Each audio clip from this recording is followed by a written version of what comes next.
Moving on, here's a little bit about what's called the SAD diet. It's a standard American diet.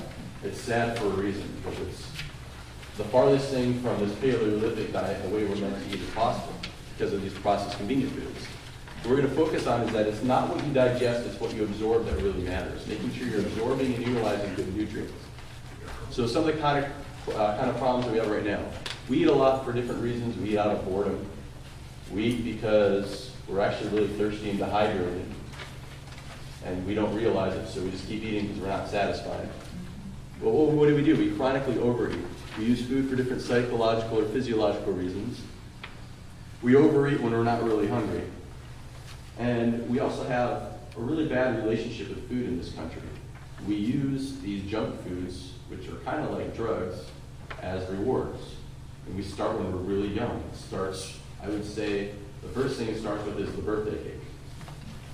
You imagine if you had a birthday cake made out of broccoli?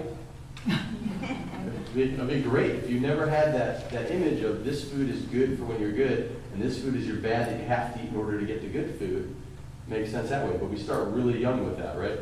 Finish your vegetables and then you'll get cake. Okay, I got to deal with this bad food because I have to do it, and then maybe then I'll get this good food. Well, imagine if we use that same equation to drugs. We'd be like, oh my God, like, okay, well, if you finish your broccoli, you can go have some crack. It just makes no sense, right? But those drugs have a very similar effect in our bodies as these processed sugary convenient foods. One will kill you more instantly, one will hurt you right away. And if you get into the diabetic side of it all, you can have some serious side effects from taking in too much sugar at one time. Ups, downs, knocking you out, basically.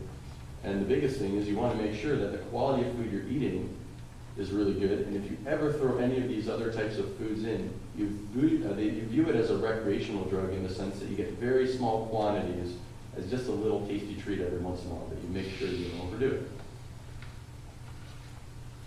We'll move on to this over here. So this is a little bit about that standard American diet.